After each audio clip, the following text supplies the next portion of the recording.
estou seguindo. A Jesus com alegria. Oh, glória a Deus. Irmãos, as campanhas foram lindas esses últimos dias, lá no Nordeste. Maranhão é Nordeste, mas é incluído na Amazônia. Legal, não sei como é que fizeram isso aí, mas foi muito boa. As foram boas. Foram 4 cultos de muita libertação, muita bênção. O primeiro deles, a igreja estava hiperlotada, até gente na rua lá, e a igreja é grande, hein? E Deus abençoou poderosamente. E depois os outros cultos também Deus abençoou. Mas o que interessa é para nós aqui hoje, porque Ele vai abençoar. Tenho certeza que nós vamos receber muita coisa de Deus. Muitas vezes a gente, por não conhecer a palavra, e falando assim, verdade, sermos preguiçosos e não examinarmos a Bíblia, temos tudo para tudo, mas menos para pegar a Bíblia, ler para poder aprender. A gente perde bênção. Aí você está numa fase boa, está pronto para você receber uma bênção, e sem que você perceba, o diabo vem e lembra você de alguma coisa errada que alguma vez você fez. Aí você se esfria. Mas espera aí, eu pergunto, você aceitou Jesus, se converteu a Jesus de coração? Foi. Então seus pecados todos do passado foram perdoados. E Deus diz que não lembra mais deles. Por que você fica pegando um caniço e colocando uma minhoquinha e jogando lá para pegar o pecado? Deixa ele para lá, já não existe mais. Mas se depois que você aceitou Jesus, você tropeçou e caiu, é 1 de João 9, se confessarmos os nossos pecados, Ele é fiel e justo para nos perdoar os pecados e para nos purificar de toda injustiça. Não é de alguma não importa a injustiça, você é perdoado quando você confessa. Agora é vida nova, você tem que buscar Deus. Por exemplo, se você meditasse na Bíblia, quando o inimigo lhe trouxesse essa lembrança, você então se colocaria sobre essa palavra, Romanos 4:8. E você simplesmente não ia dar a mínima atenção para ele, que eu espero que a partir de hoje você não dê mais atenção para o inimigo que tem 24 horas atrás de você só para poder tirar você da presença de Deus. O que está escrito? Está escrito assim, olha, bem-aventurado o homem, sentido genérico, homem e mulher, o ser humano. Bem-aventurado o homem a quem o Senhor, que é perfeito, que é completo, que não tem defeito algum. Bem-aventurado o homem a quem o Senhor não imputa o pecado. Então acabou. Você foi perdoado. Se você tinha um pecado ou muitos pecados acumulados que foram imputados para você porque você fez, desejou, chegou à conclusão e foi mal. Mas aí você aceitou Jesus, se arrependeu, meu irmãozinho, você é um bem-aventurado. Se Deus não imputa o pecado, Ele que é o juiz do universo, por que o diabo, que é o condenado do universo, é o bandido, vai agora tirar você da presença de Deus? Então você tem que ficar, e significa que não tem na sua conta, na sua ficha, nenhuma menção de que você não pode ser abençoado. Você está abençoado, conforme diz a Bíblia Sagrada, 2 de Pedro, vamos lá, 1:3, segunda carta de Pedro, quase no finalzinho da Bíblia, já estou no Apocalipse, no início dele, 1 de Pedro, é 2 de Pedro, 1:3, o que diz aqui? Visto como o seu divino poder nos deu tudo que diz respeito à vida e piedade. Então, a partir de hoje, não importa o que o inimigo lembre você ou traz à sua memória, eles são muito ágeis, têm uma capacidade de fazer você sentir a pior pessoa na hora que você tinha que tomar uma posição certa e ele iria perder a batalha. Aí você acreditou nele. Meu irmãozinho, tudo que diz respeito à vida e à piedade. O que é piedade? Uma vida perfeita, correta, de temor a Deus. Então, tudo que diz respeito à vida já foi dado para nós. Nós temos agora que pegar como diz aqui esse versículo 4 de Romanos. Mas deixa eu só terminar isso aqui. 4:8, né? Aqui não, estou agora em Pedro.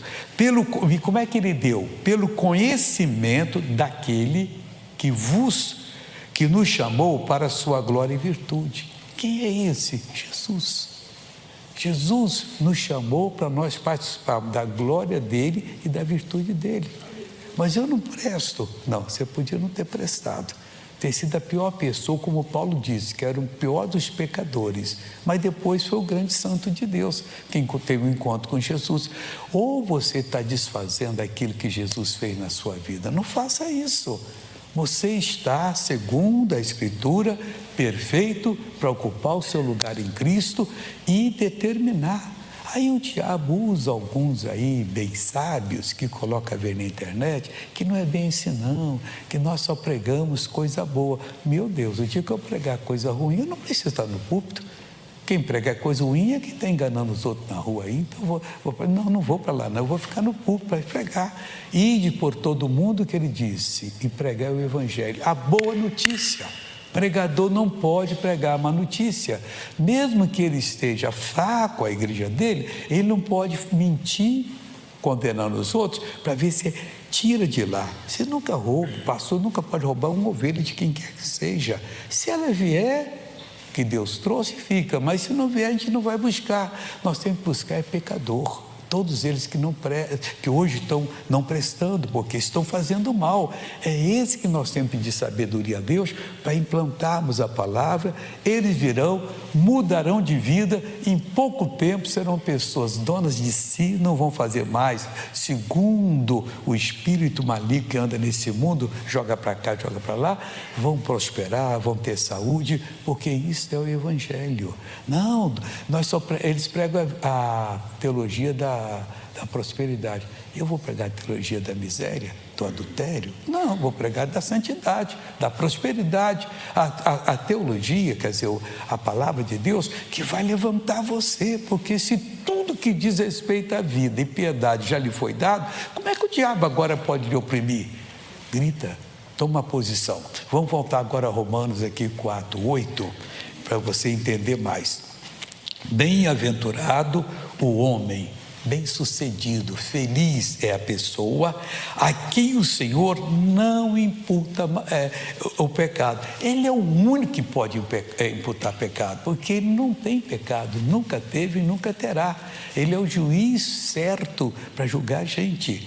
Vai ter 2 tribunais, o da eternidade, que lá os perdidos que irão para receber a condenação. Mas nós vamos passar pelo tribunal de Cristo. E onde nós vamos lá? Você fez isso. Não, ele perdoa. Você não fez isso que ele vai dizer. Estava escrito ali para você se assumir, que eu tinha dado tudo que diz respeito à vida e piedade, você não tomou posse. E ainda expliquei que é pelo conhecimento de mim, daquele que vos chamou por sua glória e virtude, nos chamou. Nós temos direito a participar da glória dele e da virtude dele. O versículo 25 desse mesmo capítulo de Romanos 4. Aqui também tem uma continuação dessa palavra, que é o último versículo, o qual, olha que coisa importante aqui, por nossos pecados foi entregue. Entregue o quê? Entregue à morte. O Pai o entregou, porque sabia que ele era capaz de fazer isso. Ele então morreu, na cruz eu sempre falo, morreu 2 vezes. A primeira morte é separação de Deus, morte espiritual. Quando ele recebeu os meus pecados e os seus, ele tornou-se pecado com o nosso pecado, nunca pecador. Ele não tinha culpa, ele estava nos substituindo. Ao tornar-se pecado, o Pai teve que abandoná-lo, porque o Pai é um fogo consumidor. Ele era, antes de ter se encarnado, também um fogo consumidor. Isso eu falei nos cultos aqui anteriores, aqui citando até versículo. Aí, naquela hora que ele estava na cruz, tornou-se pecado, se o Pai ficasse com ele, ia destruí-lo, porque o Pai não pode ficar onde tem o pecado. Aí o Pai abandonou, separou, igual o Senhor Deus abandonou Adão quando ele pecou. Ele ficou separado de Deus. Nós já nascemos separados de Deus. Por isso temos que pregar para os nossos filhos, para todo mundo, para que eles aceitem Jesus como Salvador, com sabedoria de Deus. Aceitou, eles aí são religados em Deus. Nós aceitamos, nós estamos religados em Deus, o qual, sendo aqui, por nosso pecado foi entregue. Ele tinha que passar por tudo que passou lá na cruz. E depois que ele morreu, ele desceu ao inferno e tirou do inferno, está escrito em Colossenses 2, do 13 ao 15, principalmente no 15, que ele então, ali na cruz, ele despiu os principados, as potestades, todos os demônios, da autoridade que eles tinham de entrar em nós e colocar mal. Não tem mais essa autoridade, então fiquem alerta. Ao primeiro sinal que alguma coisa está errada com você, na sua mente, tentação, não, eu não sou desse time, eu não aceito essa coisa, porque tem pessoas até de grande idade que dançam na maionese, ficam ali só lembrando o passado, está se sujando de novo, aquilo ali não existe mais, não quero saber disso, não vai buscar por ali inspiração não. Isso é tanto jovem como até pessoa bem idosa está pecando desse jeito. Isso já acabou. Ele puxou tudo que o diabo tinha para colocar nós, sofrendo. A vitória dele não foi no vale tudo, dando um golpe, ele que não puxou, chutando o pé dele. Não teve essa batalha. A batalha foi espiritual. Ele pegou e sofreu tudo aquilo ali. O diabo não queria, mas ele sofreu. Ele nos substituiu. Então, quando vier o mal, meu Deus, e agora? Não, em nome de Jesus você vai embora. Aqui não tem lugar para você, mas não fica brigando com o diabo, não. Você mandou uma vez e acabou. Você fala, em nome de Jesus, já está feito a coisa e o bicho não pode fazer mais nada com você. O qual por nosso pecado foi entregue e ressuscitou. Quando ele tirou o último que tinha que tirar de sofrimento, que estava na mão de Satanás e os demônios, o Espírito Santo desceu lá e vivificou ele. E diz Efésios 2,5 que juntamente com ele nós fomos vivificados, recebemos vida de novo, religação. Então todo mundo tem direito a ir para o céu. Nós temos que pregar, não religião, pregar sabedoria e levar a pessoa a tomar aquela decisão, que é verdadeira, só vale assim. Tomou a decisão, ela está salva, agora é de Jesus. Mas tem que perseverar até o fim, porque uns tomam e depois voltam para o chiqueiro do diabo. Nada de mais pecado. E se por acaso teve desejo ou foi, ore, Deus me dá o dom do arrependimento. Eu não posso fazer mais isso. Eu tenho que ser uma pessoa livre, olhar para qualquer, no caso o homem, para qualquer mulher e não se encantar com a beleza dela. Ela olhar para qualquer homem e não se encantar com a beleza dele. Nós somos livres. Olha, livres para quê? Para ir para o céu. E ressuscitou para a nossa justificação. A morte não conseguiu segurá-lo. Ele saiu e para quê? Para que nós fôssemos justificados, inocentados. Não tem mais nada em nós, irmãos. Aceitamos Jesus, oramos a Deus, somos reis e sacerdotes. Como sacerdote louvamos e como reis somos soberanos sobre a nossa vida. Passe a partir de hoje a viver dessa maneira e você vai ser feliz. Um estudo das 7 igrejas do Apocalipse. E uma das igrejas do Apocalipse, nós hoje vamos fazer a 4ª, é a de Tiatira. A primeira igreja, a de Éfeso, foi a igreja dos apóstolos. Paulo fundou aquela igreja. A segunda igreja do Apocalipse é a igreja de Esmirna, a igreja do sofrimento, quando o Império Romano queria na marra, na força, acabar com a fé em Cristo. Mais perseguia, mais crescia. Aí teve um imperador que era mais inteligente do que os outros. Pecador devia ser todos eles, eram terríveis os imperadores romanos. Eu era jovem, li um livro que eu fiquei horrorizado com cada um deles, o que eles faziam. Bom, aí a igreja de Esmirna, a igreja do sofrimento. Quando o imperador fez o decreto em 313 dessa nossa era, declarando que a igreja cristã era a igreja do Império Romano, foi a melhor coisa que aconteceu? Não, foi a pior. Por que foi a pior? porque a igreja buscava em santidade, lutando e crescendo. Aí o que aconteceu? As massas não convertidas, para poder agradar o imperador romano, vieram para a igreja. Sabe que muita gente é massa de manobra, né? Quem está no governo é o melhor que tem, quer dizer, e desse jeito que faz. Aí vieram. E a igreja então passou a ser de Pérgamo, foi o casamento com o poder estatal. A igreja tem que ser libertada disso, não tem que receber verba de governo, tem que trabalhar por si, não tem que dar obediência, tem que dar obediência a Deus. Essa é a liberdade que nós temos, sempre tivemos e que não pode ser tirada de nós. E ela é que doutrina o seu povo. Aí a igreja de Pérgamo era a igreja que vimos no último culto, que foi separada daquela santidade, daquele desejo, aquela vontade de ganhar o mundo, e passou a ser uma igreja poderosa. Aí veio a igreja de Tiatira, que já é a igreja que já estava entrando nas coisas do mundo, aprovar o uso de imagens, cultos aqui e acolá, oração pelos mortos. Fizeram tantas coisas porque estavam já fora do plano de Deus. Aqui diz o seguinte, aí a igreja, e ao anjo da igreja de Tiatira, o anjo é o pastor, escreve: isso diz o Filho de Deus, Jesus mandando João escrever, que tem os olhos como chama de fogo e os pés semelhantes ao latão reluzente. Nada escapa ao olhar de Jesus. Eu conheço as tuas obras, e a tua caridade é o teu amor. Caridade significa amor. E o teu amor, e o teu serviço, e a tua fé, e a tua paciência, e que as tuas últimas obras são mais do que as primeiras que até estava fazendo, mas tenho contra ti. Olha o engano entrando onde não deveria estar. Mas tenho contra ti que o tolerares que Jezabel, mulher que se diz profetiza, ensine e engane os meus servos. Jezabel aqui está sendo personificada numa mulher, mas é uma doutrina que entrou e que aí está enganando todo mundo. Ela, Jezabel do passado, era uma mulher devassa, era a mulher do rei Acabe. O rei Acabe tinha um templo de Baal que eram devassos também. A figura do templo de Baal era o órgão masculino.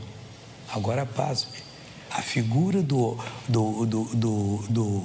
Azerá, que era o culto que essa mulher fazia, que tinha 450 profetas, era o órgão feminino. Como é que aquele povo ia ter santidade? Vai chocar você mais. Quando o homem fazia uma coisa errada, aí ele preferia fazer. Só por isso, o homem que não é regenerado, porque é o que é regenerado e abomina essa coisa. Ele chega lá para o sacerdote de Baal e o outro Azerá e dizia o seguinte: sacerdote, eu pequei, fiz isso, isso, isso. Qual era a cura para ele? Pega uma mulher com consentimento ou não, vai debaixo de um árvore e tem uma conjunção. Aí o culto cresceu.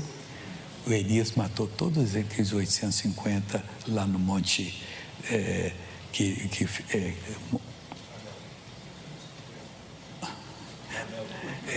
o Monte Carmelo, não é o Monte Carmelo. Estava Horebe na minha cabeça. Horebe foi Moisés que passou lá, subiu, que era o Sinai. Lá. Então o Monte Carmelo, ele fez ali, provou que só o Senhor era Deus e levou todo mundo para o Ribeiro de Quizon, ao Fernando Camus do Ribeiro de Quizon aí, quer dizer, e ali acabou com os 850, 450 de um lado e do outro, mostrando que só o Senhor era Deus. Aí ele diz assim, estava tolerando a filosofia maligna que estava entrando na igreja, para que engane os meus servos, para que se prostituam, já estavam aceitando isso, e como do sacrifício da idolatria. E dei-lhe tempo para que se arrependesse da sua prostituição. A pessoa invocar outro Deus, que não existe, que é demônio, ela está se prostituindo. Igual quando o marido ou a mulher sai para uma aventura extraconjugal. está se prostituindo, é adultério. Eis que porém numa cama, e sobre os que adulteram com ela, com essa filosofia, virá grande tribulação. Não adultere com filosofia, a não ser bíblica, que é o nosso relacionamento. É simbólica essa palavra adulterar. Então você tem que ser uma pessoa bíblico. Leia, entenda e sirva a Deus desse jeito, não de outro jeito. Se não se arrepender das suas obras, e ferirei de morte a seus filhos, as filiais dela pelo mundo. E todas as igrejas saberão que eu sou aquele que sonda as mentes e os corações, sabe de tudo. Antes que a palavra seja formada na sua boca, e já sabe o que virá. E ferirei de morte a seus filhos, e todas as igrejas saberão que sou aquele que sonda a mente e corações. E darei a cada um de vós segundo as vossas obras. O julgamento vai provar isso. Mas eu vos digo a vós e aos restantes que estão em Tiatira, a todos quantos não têm essa doutrina e não conheceram, como dizem, as profundezas de Satanás. Não, nós estamos conhecendo. Eu não quero conhecer nada do diabo, eu quero conhecer a totalidade de Deus, que é luz. Vou conhecer trevas, o mentiroso, o assassino, que só faz coisa errada. Que outra carga vos não porei, mas o que tendes, aquilo que ainda sobrou, retende-o, até que eu venha. Mesma coisa hoje. Essas 7 igrejas personificavam os desvios da obra de Deus, mas hoje tem todas elas, e todas as eras. Tem gente que está na igreja de Éfeso, outro está na igreja de Esmirna, outro está na igreja de Pérgamo, outro em Tiatira, outro na de Sardes, outro está, que é ideal, que nós ainda vamos estudá-la aqui, que é a igreja de Filadélfia, e também tem a Laodiceia, que já era morna, que Deus falou assim, estou a ponto de vomitar da minha boca. Nós temos que estar na igreja eterna de Jesus, que é essa que interessa para nós, cuja doutrina está aqui na Bíblia.